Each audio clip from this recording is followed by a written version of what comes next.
How you all doing? Good to see you. Good to see some of you on from the last call. So great commitment, being prepared to hopefully learn for nearly 2 hours on a Tuesday evening. So great to have you on here. So who's on this call for the very first time? You've never been on this call before or on this webinar? Just type in and say me. That'd be cool.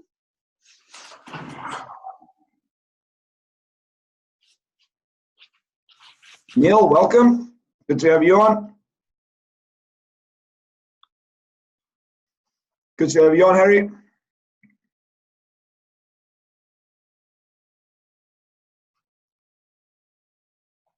Harry, were you at the Awaken Your Financial Genius Play the Money game last weekend?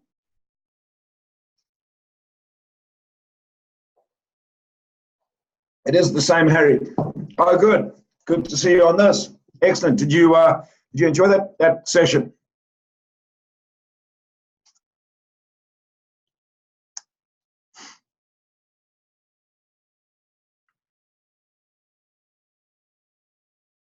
How many of you on this call have been into one of our Awaken Your Financial Genius or Play the Money game introductory sessions this year? Who's been into that room? Anyone been on that? Harry has. Cool.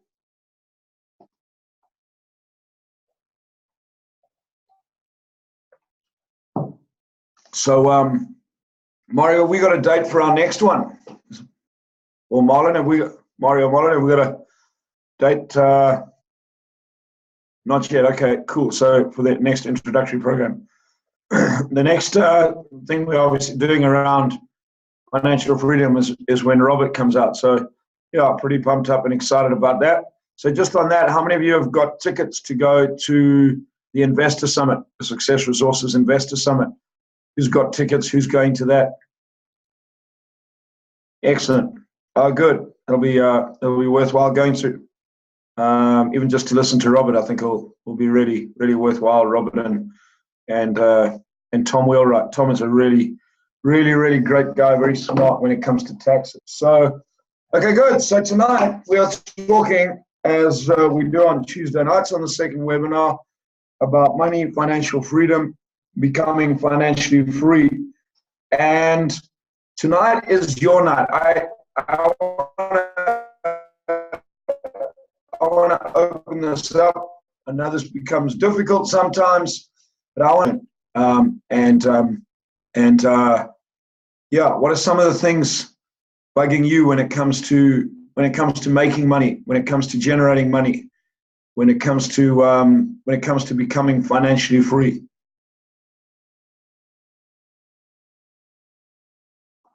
Any questions? Type them into the chat box. We'll work our way from there.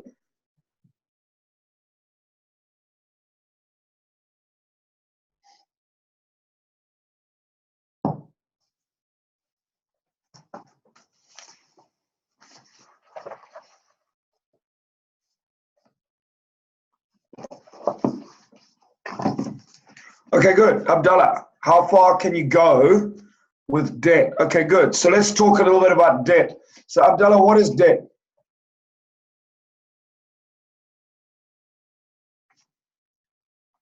You answer this.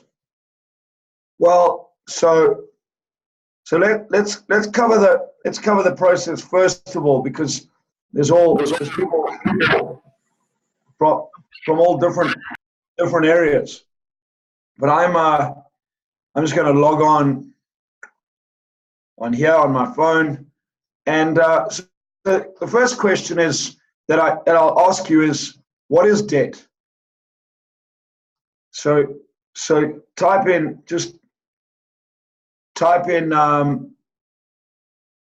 for me, what do you think debt is?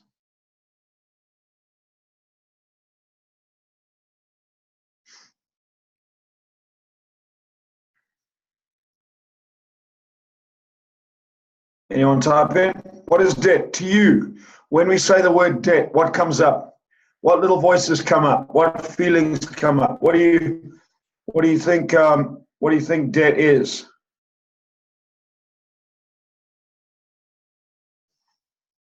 Okay. So Harry says spending money that you don't have. Okay. Debt. Yvonne says debt is liabilities. Okay. Leonard, spending money you don't have. Abdullah, money taken to generate income to pay itself. Okay. Anyone else? Unnecessary interest paid on money you don't have. Okay.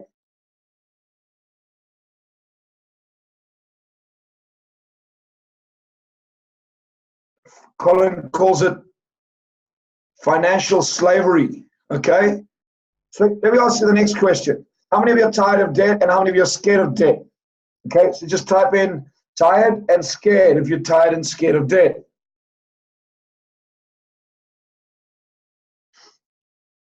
Tired and scared, scared.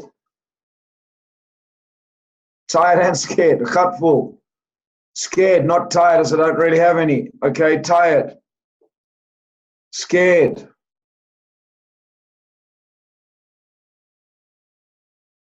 So, I'm going to kick it off with this. I learned this from a guy called Kenny McElroy. Kenny is Robert's property advisor. And Harry says basically a prison.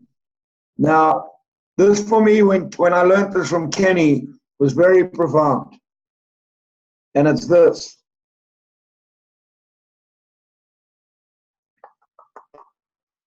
Hold on a sec.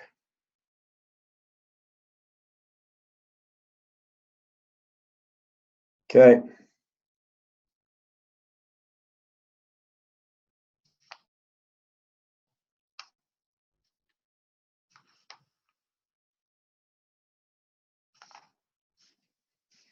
Okay, so the first step is when you get our mind around debt. Debt is money. The problem with most people is they get into debt in order to do what? They get into debt in order to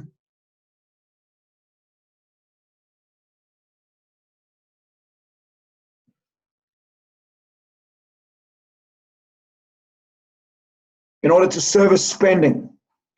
So most of the world gets in debt in order to cover their expenses, gets in debt in order to pay off their car, gets in debt in order to buy a bigger house, gets in debt in order to buy bigger clothes. And what happens is people just dig the debt trap and the debt hole. Okay? However, rich people get rich because they get into debt. The difference is the debt that they get into is not retail debt. It is not consumer debt. It is not debt that crops up their expenses. It is debt that helps them generate assets. So what they do is they understand that the best way to create wealth is to use what Robert calls OPM. Anyone give me the definition of OPM?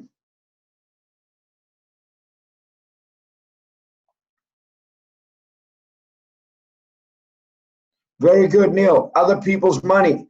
So when you understand that utilizing and understanding how to invest by utilizing other people's money at the right interest rate to get the right return in order to build an asset, that's when debt works well. So how many of you realize that for many people getting into the debt trap, first of all, people get into the debt trap in order to buy nice things. The second thing is people get scared of debt because they don't understand it, and they don't understand the numbers that are tied to debt. So the language of business, the language of financial freedom, the language of sales is called numbers. So do you understand numbers? Can you read numbers? If you can read numbers, then and you can put the numbers together, then you can understand debt. So in order to create wealth, can you go into debt in order to be able to leverage an opportunity, pay back the debt, and create the resultant asset return? Does that make sense? Any questions or comments on that? I'm still here. I'm just moving to the other side of my desk to get something.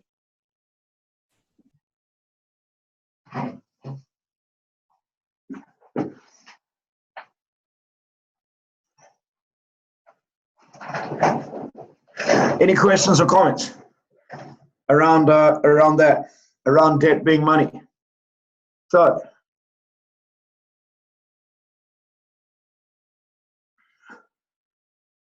have a look.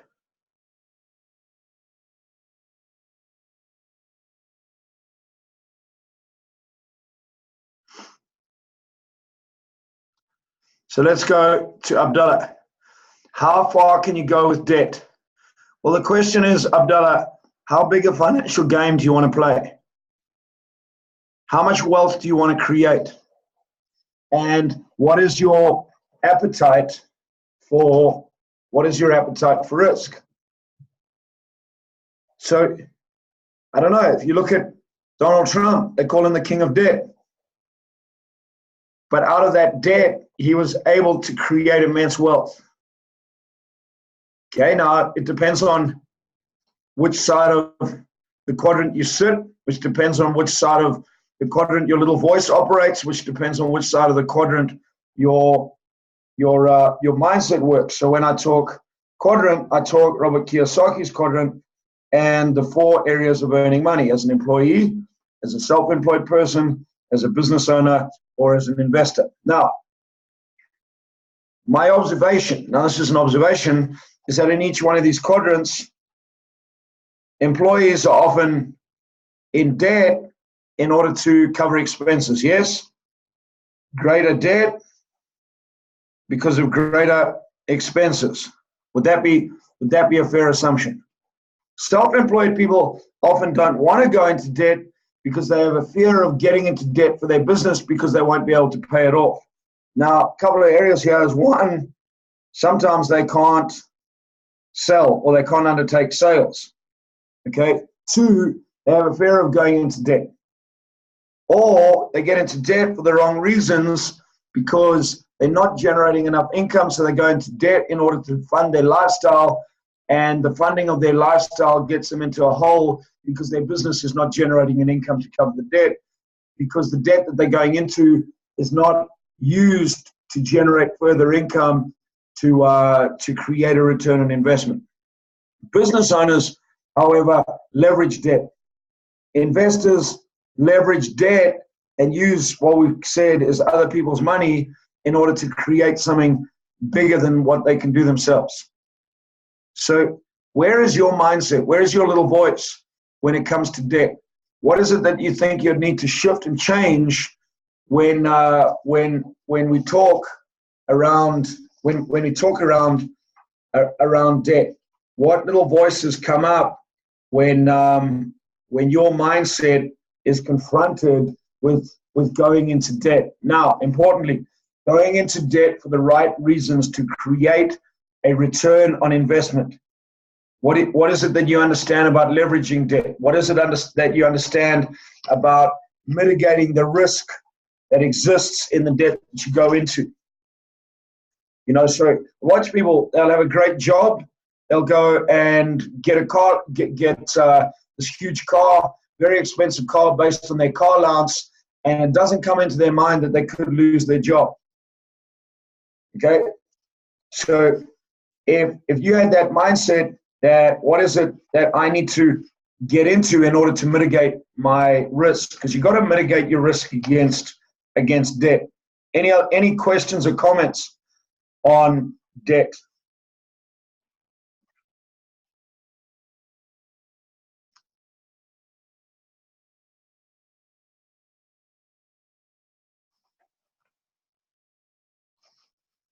So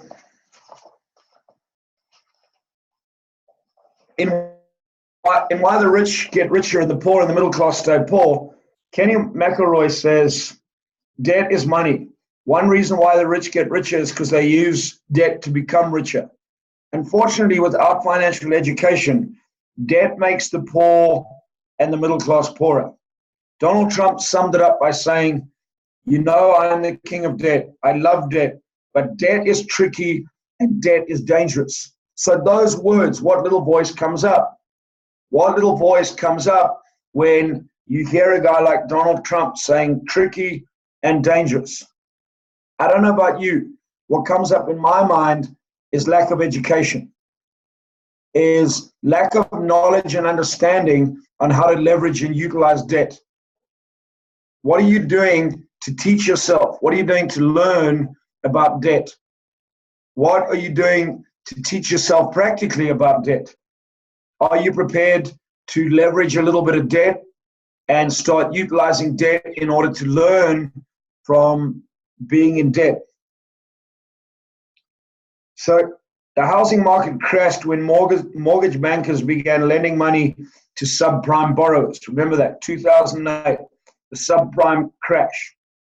People who were without jobs and were encouraged to buy homes they couldn't afford. Millions of middle-class homeowners lost their homes when they began using their home as an ATM. Today, student loan debt is over 1.2 trillion US dollars, greater than all credit card debt in the US. It is the largest source of income for the US government. Millions of people go into debt for education and then get stuck in a hole for the rest of their life. Because their belief is if I go and get a better degree or better education, I'm going to be able to make more money. The reality is this, is that when you get into that type of debt and you don't create the job that you need to create because it's not building an asset, it becomes very difficult to get out of the debt trap. So, what is your ability to be able to leverage debt? When you understand that using debt to create assets is really what creates and grows an economy, and at the same time, getting people to go into debt in order to purchase and buy commodities, buy toys, buy expensive, fund your lifestyle, grows an economy. What you got to understand is which side of debt do you want to be on? Do you want to be on the side of the debt that generates an asset that supplies the product and the service to the people that go into debt in order to get access to that product and service? Or do you want to be on the side where you are leveraging debt in order to buy products and services to create and live your lifestyle? So what do you understand about debt? When you understand that the rich get richer by leveraging and utilizing debt, they have a knowledge base around how to use debt. They understand the numbers around debt. They understand the return of investment around debt. They understand the ratios around debt. How many of you think that understanding debt and understanding how to leverage other people's money is something that should be learned if we want to get on the path to becoming financially free? Excellent, Abdullah. Thank you for that question around debt. So let's have a look at what other questions did we have. So Dirk, I will get a session. I did say last week I would get a session. I will get a session with a very good friend of mine who is a alternative currency expert. Marlon, please make a note for me to get in touch with Rob and for me to get Rob on this webinar in the next 2 weeks. And we will talk alternative currencies, how they work, why they work, what they are, and give you some information on what that is. Okay, so how many of you, if I ask you now again to type in what is debt, how many of you have shifted your, so I take Yvonne, for example. Yvonne said debt is liability. Yvonne, with the description I've given you, would you start shifting your mindset to say that debt can build assets rather than liabilities? See, when you go into debt for your personal house, that's a liability. When you go into debt for your car that doesn't generate income, that's a liability. When you go into debt to pay off your clothing account, that's a liability. But when you go into debt in order to generate an asset and the asset pays off the debt, is that debt a liability or is it asset generation? How many of you have started shifting your mindset around the description on debt? Harry, you said spending money you don't have. The key word is spending. What about investing money that's not yours? Does that shift the way you think about creating money, building money, and having access to money in order to create wealth? Kim says, so if I go into debt to create a new company website, is that an asset? Okay, so Kim, let me ask you this. If you go into debt to create a new company, is that company going to generate income that will cover the cost of that debt? If it is, then you're going into debt to build an asset. If it's not, then you're going into debt and you'll have a liability. Neil, debt is great if you know how to leverage, 100%. Dirk, that does change the picture. Leonard, gearing. Yeah, how well geared are you? Okay, good. So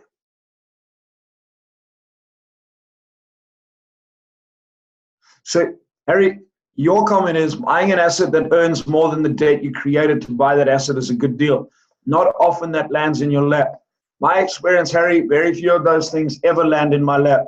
I've got to go find them. I've got to go do the work and look for them. I've got to know what I'm looking for. I've got to be clear on the deal that I want. I've got to be very clear on the place that I want it to be in. And when I'm clear on what I'm looking for, when I'm clear in the deal and I can see the deal, I can make the deal happen. A lot of times, I think we're not clear on what we're looking for. So when we're not clear on what we're looking for, sometimes it even lands in a lap, but we don't even know that it's sitting there. So that is what financial education is all about. That's what becoming financial literate is all about. That for me is been one of the greatest learnings in the program that we've been running called Awaken Your Financial Genius.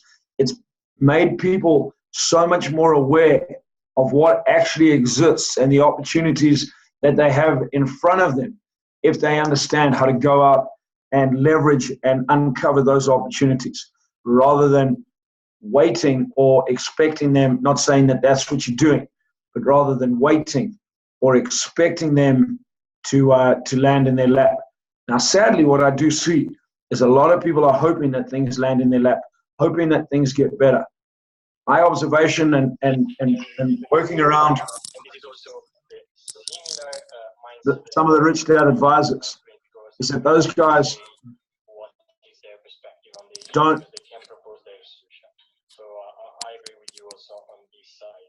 Can I ask you, Marlon, will you just mute for me, bud? I'm trying, babe.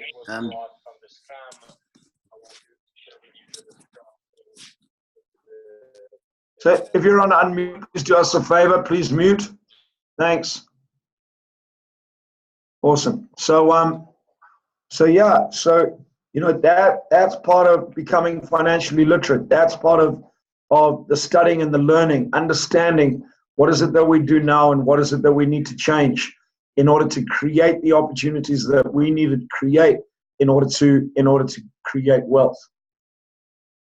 So, Dirk, you asked a really interesting question. Well, two actually. One, let me deal with this one first.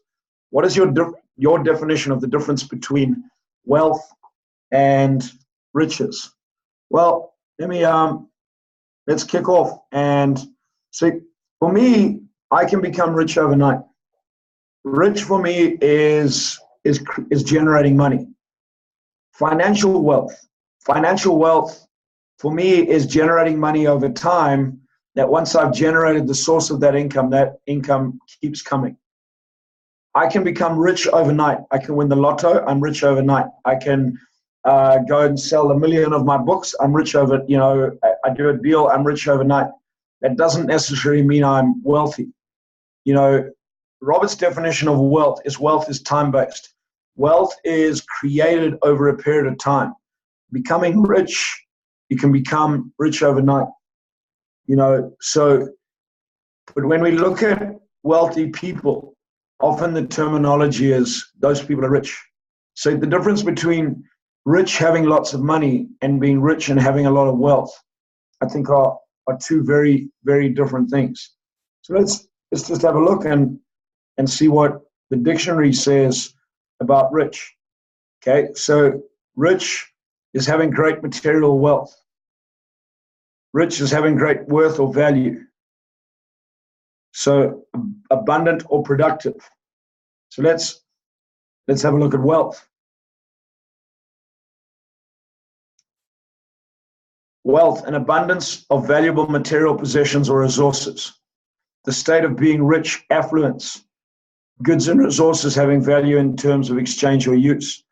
So when I look at wealth, wealth for me, financial wealth. So there's spiritual wealth, there's health wealth, there's all that sort of wealth.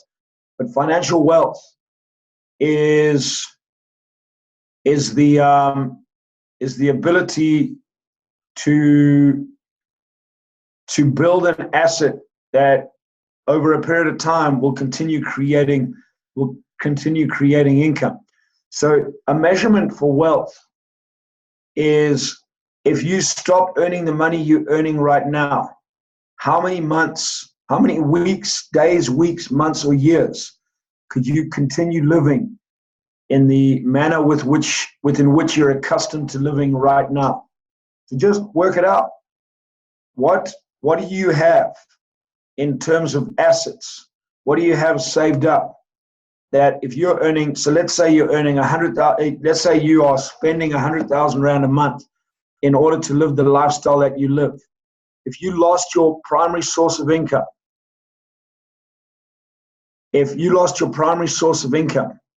how long would you be able to live on 100,000 Rand a month? So if you had 1 million Rand in the bank and you had no assets that generated any income, your level of wealth would be 10 months, okay? And then your money would be gone.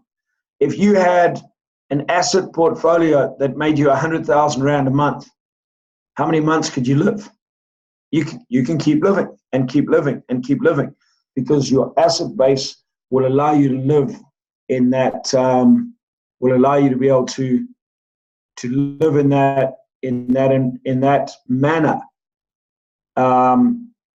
as long as you are growing it based on inflation and all that.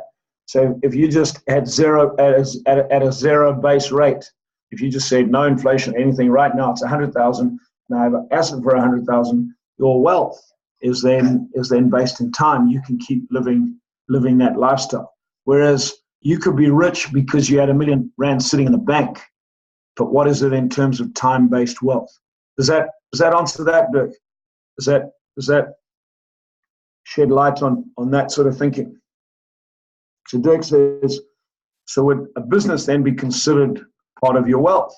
Yeah, I would consider my business part of my wealth. However, if my business relies on me to generate the income, then I wouldn't necessarily determine it as an asset, because if I had to stop doing it, then my money would dry up.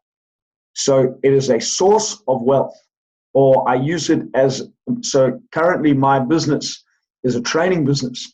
It's a pretty actively driven business. I have a couple of trainers that I work with, but predominantly the majority of my income comes from the work that I do. So I utilize my business to generate income, to be able to use some of that income to invest, to be able to create wealth. And that for me is where my business would allow me, would be a vehicle that will allow me to enhance and generate wealth. Now, if I had set up my business and I had 10 trainers that all did what I did, and I didn't have to do what I did, and I could do what I did because I felt like doing what I did, not because I did it in order to generate income, then my business, I would term my business as part of my asset base, and would deem it to be part of my wealth. If that answers that, Dick. Cool, Grant. So you're answering the question around you're answering the question around gearing. So Grant, do you want to explain to the group what do you understand gearing to be?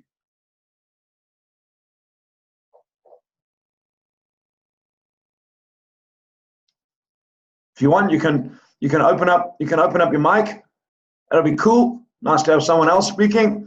You can open up your mic if you want, and yeah, just talk about what is your understanding of of gearing? How do you see gearing, and how would you become more and more financially geared? Thanks, Barry. Awesome. Gearing simply means one's level of debt that one is comfortable being in relative to their intentions of making money and their belief in earning a favorable return on that investment. So one is highly geared if they are in a lot of debt relative to maybe the turnover that they'll make from that debt, and the level of risk that they are willing to take on. And basically, gearing is simply the term of, and refers to the level of debt that one is in as a percentage of one's return on the investment expected from that debt. Excellent, great explanation. So if I'm in debt for R1 million, and I'm using that debt to generate an asset that generates 100,000 Rand a month, I would then be positively geared, yes? Absolutely, and that sounds like a pretty decent return on R1 million debt, provided it's a safe choice, safe and Okay, and that 100,000 is almost guaranteed. 100%. So obviously that would be a massive return. So R1 million, in my mind, if I had R1 million debt and I was generating 10,000 Rand a month, that would be a pretty decent gearing. Yes, that's right, 100%. Okay, good. So essentially, gearing comes down to your ability to be able to leverage debt to create a positive return. Now, when you're negatively geared, what are you creating?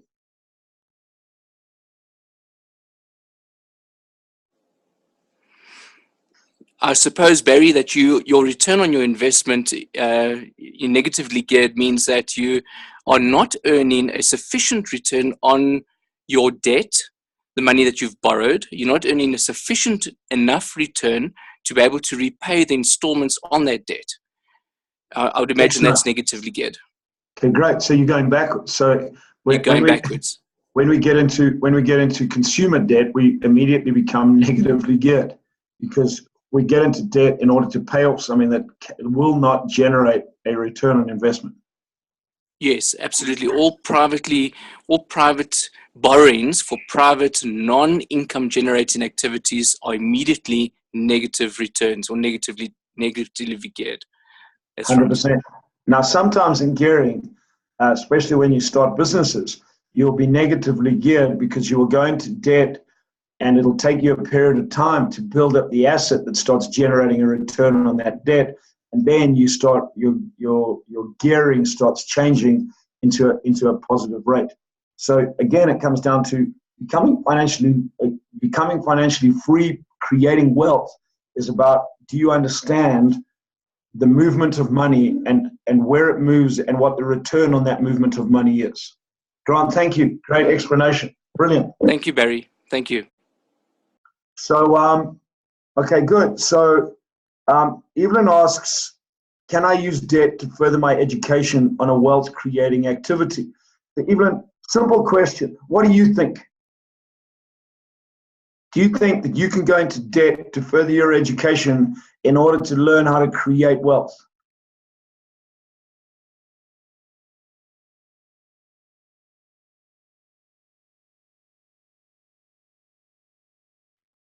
Give me a simple answer, yes or no. You can just type it in if you want. Yeah. So Harry says yes. Okay, good. Evelyn, what do you think? Yes. Okay, good. So look, let me ask you this, Evelyn. What would it be better? Would it be better to spend 10,000 Rand on, I don't know, a sales course learning how to sell, or 10,000 Rand on some new shoes and a new skirt? Which one? Very definitely the class. 100%. So now what you're doing is now you're taking, you might have to go into debt in order to create a level of education that you can now utilize in order to leverage your wealth generating ability. And that for me is called investing.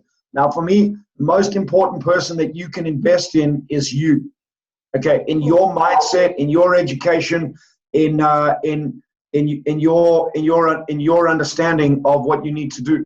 Now, that does not necessarily mean investing in a piece of paper that gives you a degree. I'm not saying don't do that. However, what I watch is I watch a lot of people invest in the wrong type of education that actually, when they invest in it, they spend a lot of money in it. It doesn't actually give them the return that they're looking for.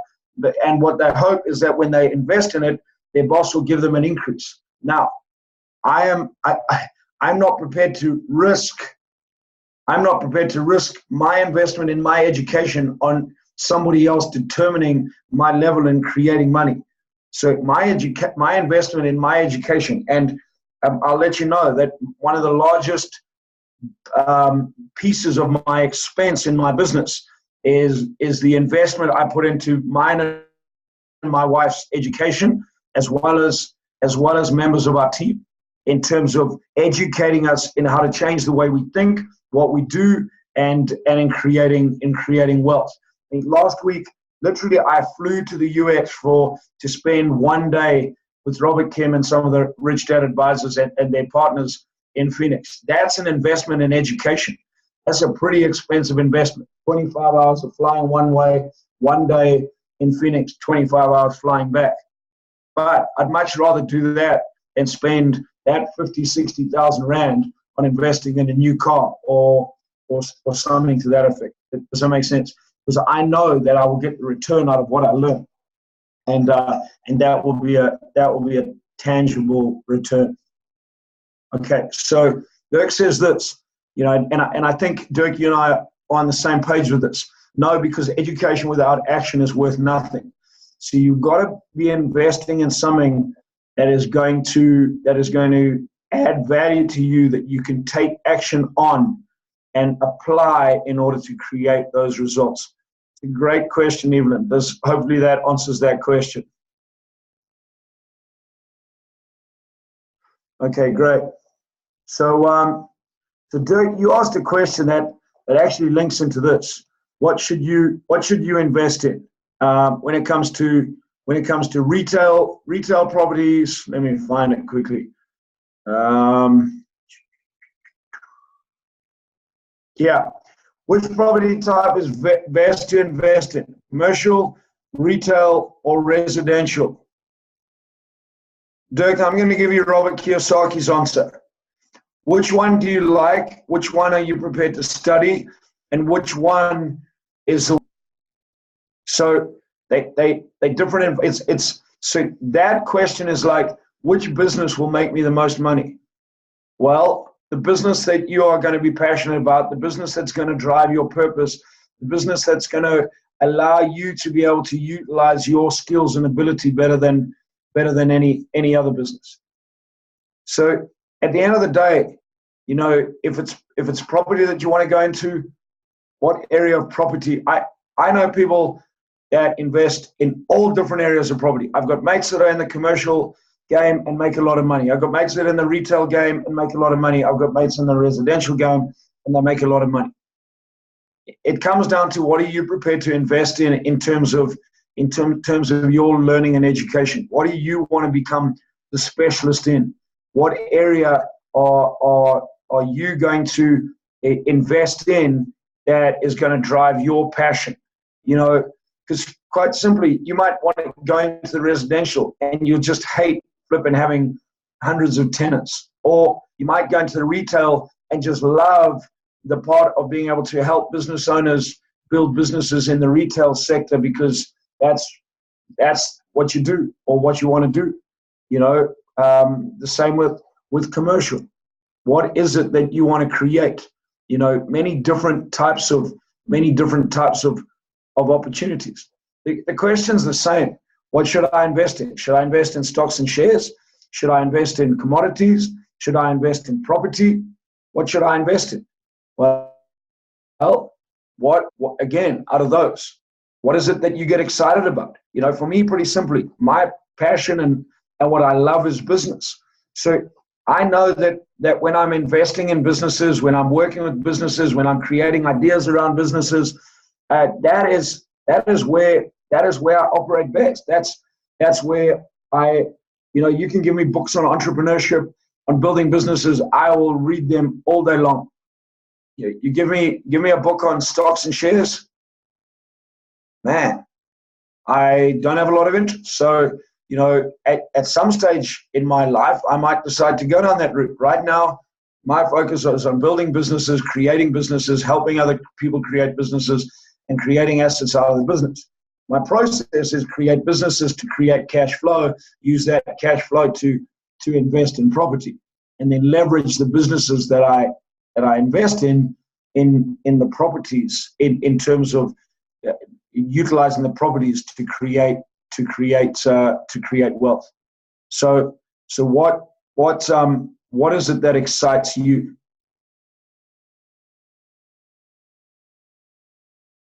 So does that answer that around which one should you invest in? But one of the things I love about Robert will never stand on stage, will never tell you, do it. If you ask Robert that question, I guarantee you, 100% guarantee, he would not tell you what to do. He doesn't do that. What he says is, what is it that you want to do? What do you have the passion for? And what are you prepared to invest your mind in and learn? What are you going to educate yourself on? If that's what you're going to do, then that's what you should invest in. You go do it. So, a lot of times when it comes to investing, lots of people are asking, tell me what to do so that I can do it. And Robert has a great saying, if you don't know what to do with your money, somebody out there does, and they'll tell you what to do with it. And often it'll flow their way. So invest in the area where you have passion and knowledge and are prepared to become your own specialist in that area. Dirk says, am I correct to say that the pay yourself principle is actually your commitment to invest and save in assets, the 10 times rule? Yeah, Dirk, I would say that definitely sort of comes into it. For me, I suppose the core component when I look at that pay yourself principle first is that as a business owner, I do more work than anybody else in my business. As a business, if I am struggling financially, the rest of my team is going to be struggling financially. If I am out there really busting my gut and I have no money at the end of the month to pay my bills, that's a hard existence. So the first person to look after, you've got to look after yourself, because in the business, you are the core function of building your business, especially when you start and you're self-employed. You've got to make sure that your core requirements are sorted. Now, I don't believe go and buy yourself a brand, if you just started a business, I don't believe go buy yourself a brand new Mercedes, get huge offices, go live way beyond your means and then pay yourself that. That's not what I'm talking about. You've obviously got to be fairly frugal when you start off, but you've got to make sure that your core needs and requirements are sorted. So for me, that's my take on pay yourself first, and yeah, put stuff aside. When we're building businesses, when you're starting out, when you're an entrepreneur, when you're starting out, just getting in the game and in a self-employed circle, it is tough, and that's one of the reasons why most people don't survive. I just believe this: they just don't have enough guts to keep pushing through. They don't have enough guts. They're not working on their mindset. They do things like buy silly things, pay for the wrong things, don't pay for themselves, create additional stress on themselves. That it actually just becomes too tough for them to get through.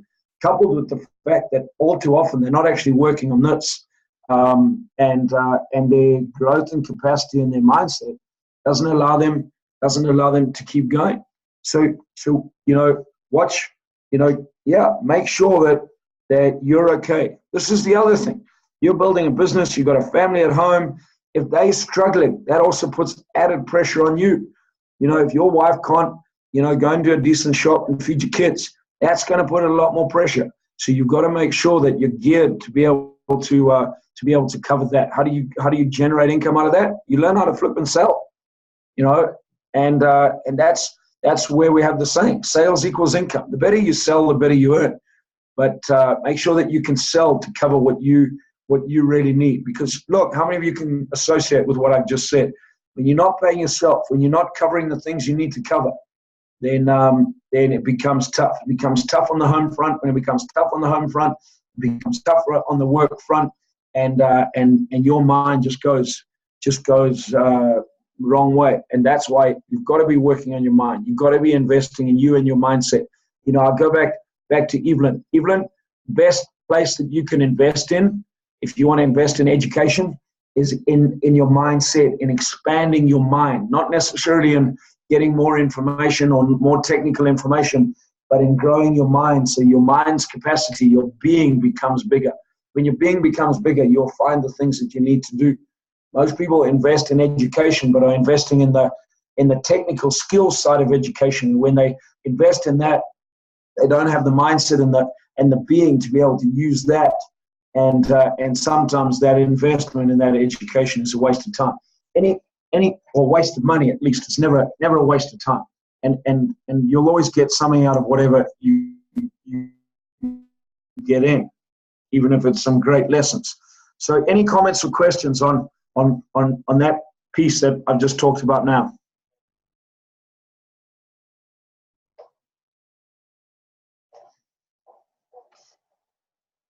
Yvonne, me, but as an entrepreneur visionary, building a product, what do you sell if your product's not done yet? Yvonne, what would you like to sell?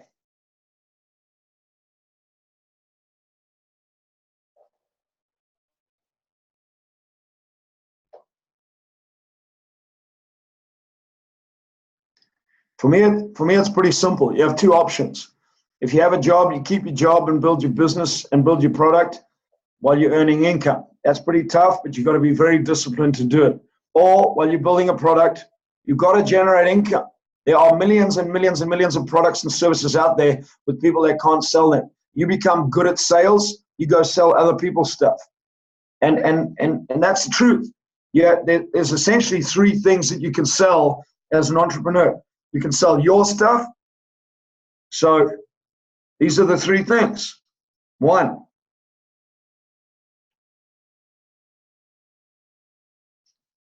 you sell your stuff. Two, you sell other people's stuff.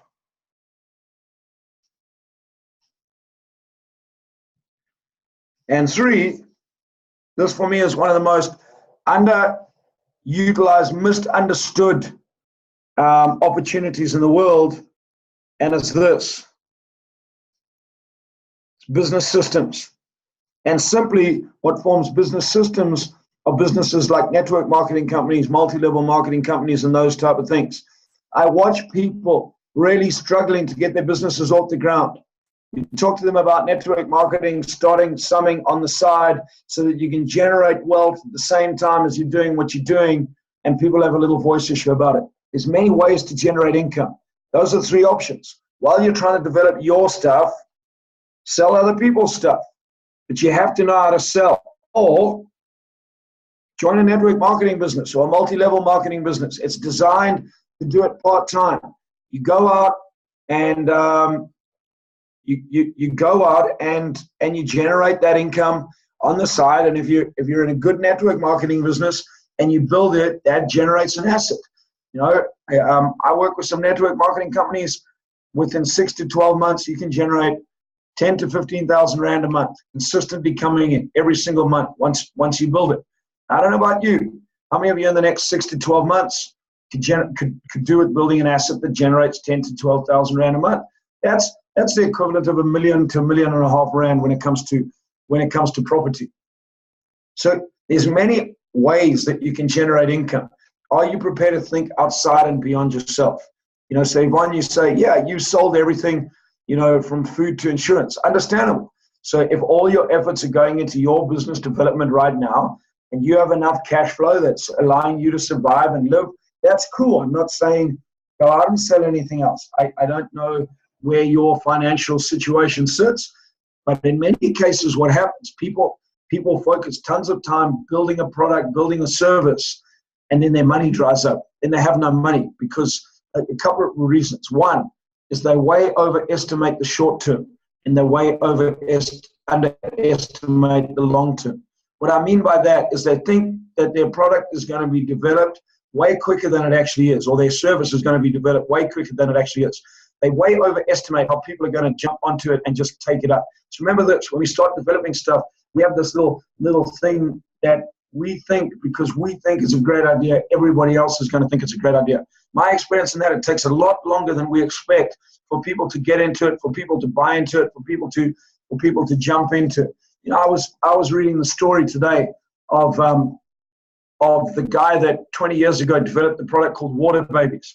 You know, Water Babies, over the period of the business, Water Babies ultimately sold over 20 million units. But when he was developing Water Babies, he was out developing the product, and his doors were getting shut all over the place. His first seed capital, $300,000 US. He ate through that in a couple of months. Then developed the product, and he developed 5,000 units and was sure he was going to sell it. When he started shipping it into the markets coming out of the factories, as they were doing the tests, 7 out of 10 of the products were defective, had to call the whole route. He didn't expect that, but he kept going. Sometimes what happens is we think we way overestimate where we sit. So, so I don't know where you sit in terms of where you are, but just when you're developing a product, developing a service, be prepared to get out and generate income somewhere else. And there's some incredible opportunities all over the place, as long as you know how to sell. Sadly, my observation is many people don't know how to sell. Many people don't know how to get out and go and generate income. And we talked about that in the webinar earlier. But can you get out and go and generate income? So yeah, great question. Thank you for that, Yvonne. So any other questions before I finish off?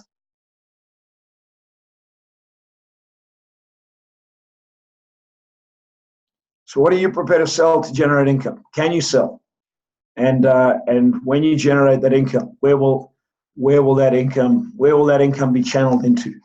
And are you selling to create financial freedom, or are you selling just to make money? Interesting question.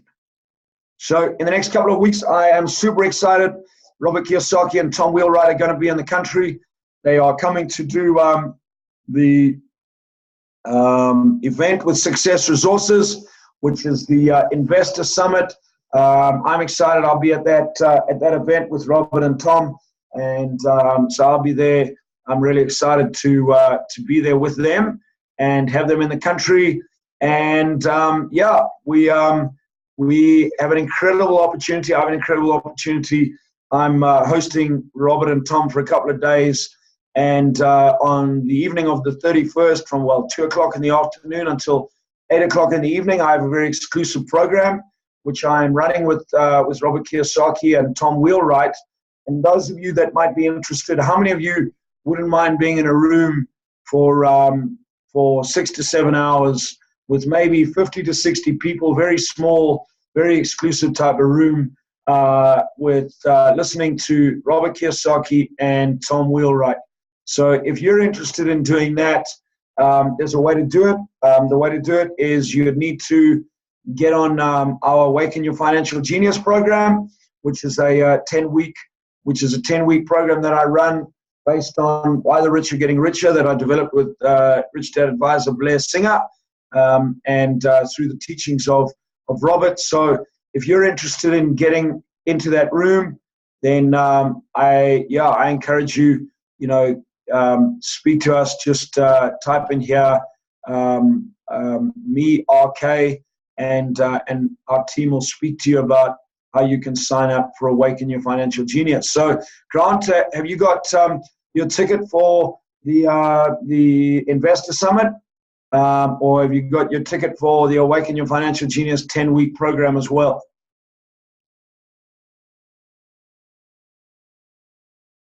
Brilliant. So yeah, Grant is on both. Awesome. I thought you were.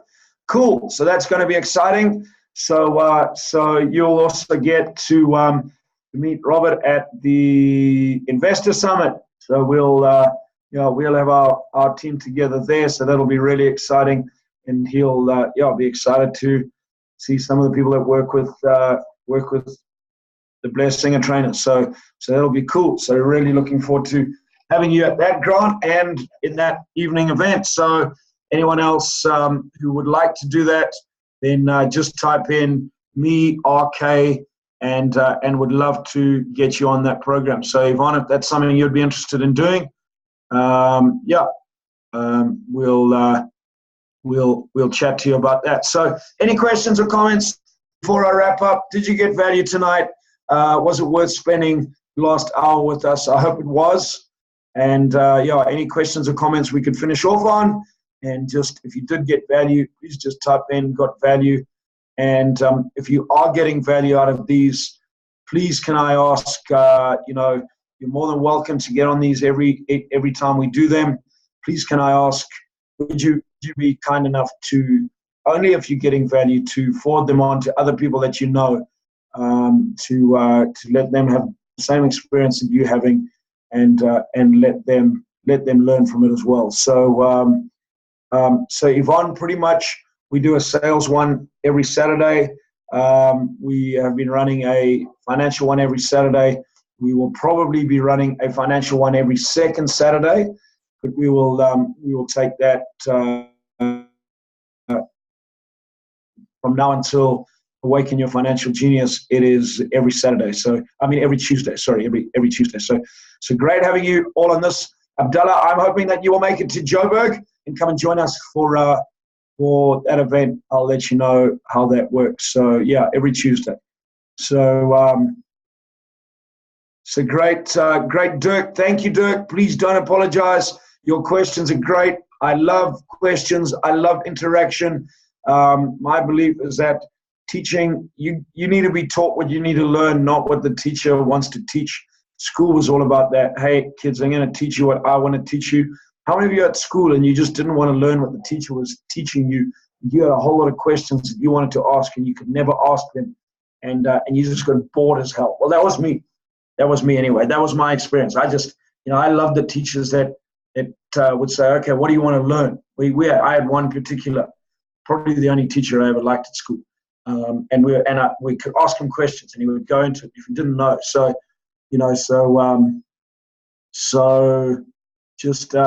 Love getting questions. And like tonight, when we can have a contribution from other people, for me, teaching is learning from other people like Grant, being able to be part of this and teach on gearing is just, for me, is huge value.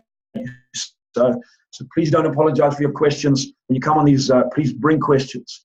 If I don't know how to answer them, there's always people that do. And we all learn together. So thank you, Dirk. So Harry, when deciding what to do for financial freedom, look at what you do. If money was not the reason for doing whatever, do that. You got to love what you do. From then on, it's not work anymore. Yeah, Harry, at the end of the day, when you find your purpose, then you can drive it. I think I've just learned, though, at times I've had to sell things that I didn't really want to sell, legally, ethically, morally correct, but sell things that I didn't really want to sell in order to allow me to do what I really wanted to do. So sometimes I think people are not prepared to go do some of the hard stuff to allow them to do the stuff like you're saying, Harry, to find the things that you love and be able to fund the things that you love. The difference between passion and purpose. Passion is doing things that you want to do. Purpose is doing things that God wants you to do. So in other words, what is your God-designed purpose? Sometimes when you're on purpose, you don't necessarily do it with a whole lot of passion. My purpose is teaching. In the last week, I flew to the States on Saturday, landed on Sunday in Salt Lake City after 26 hours, had a 4-hour meeting with some partners, went to sleep, woke up the next morning, flew to Phoenix, had a day in the offices with Rich Dad, slept, left the next morning, Wednesday, flew all the way back, landed Thursday night, got on a plane, flew to Durban, did a 3-day training session, got home on Sunday night. And I can't say that the traveling, I was very passionate about the traveling. So I didn't, but I was on purpose. And because I was on purpose, I did what I did because it allowed me to do what I love doing. So, sometimes I do things that I have tons of passion for, but are definitely not on purpose. And take, you know what I mean? When I was at Varsity, I had tons of passion for partying. but it definitely wasn't my purpose. It could have been at that moment. So thank you guys. Have an awesome rest of your week. Love having you on this webinar. Looking forward to having you again next Tuesday. Looking forward to seeing you in one of our rooms pretty soon. Be awesome. Come and join us on our next Awaken Your Financial Genius intro program, or on the Awaken Your Financial 10-week program. If you want to learn more about that, send an email to our team at info@uncoveringgreatness.co.za. That's info@uncoveringgreatness.co.za. We'll chat to you, give you the information, and go from there. And Dirk, do me a favor, please send me another WhatsApp around that on the Stripe Atlas program. Can't remember it. Please, if you'll just send it back to me, that'll be great. My apologies for that. So guys, thank you. Have an awesome evening. Be blessed. See you soon. Get out, make some money. Focus on becoming financially free. Remember this, it is not easy. In fact, it is very hard, but it is very simple. If you learn from the people that know how to do it, it is very simple, but be prepared to pay the price that you need to pay in order to get it done. Like I love what Robert says. It is easy to be poor, but it's not easy being poor. It is hard to be rich, but it is easy being rich and wealthy. Are you prepared to do the hard part to have the having that you want? Be awesome. Be blessed. See you guys soon. Thank you, Marlon. Back to you. Thanks, Barry. So thank you everyone for joining us. We'll see you next week. The download will be the replay will be available on the Uncovering Greatness site. You'll get an email probably tomorrow. One thing I've always loved about learning this work, or this way of thinking, is that we can really achieve whatever we want to achieve, and by applying ourselves. And so obviously this next week, go see what you can do. I don't say go get debt. I'm just saying, just open your awareness to what's actually happening around and how others are accumulating wealth and building assets and things like that. Because I know that's one of the things that I'm going to be doing. Thank you very much for joining us, and see you next week.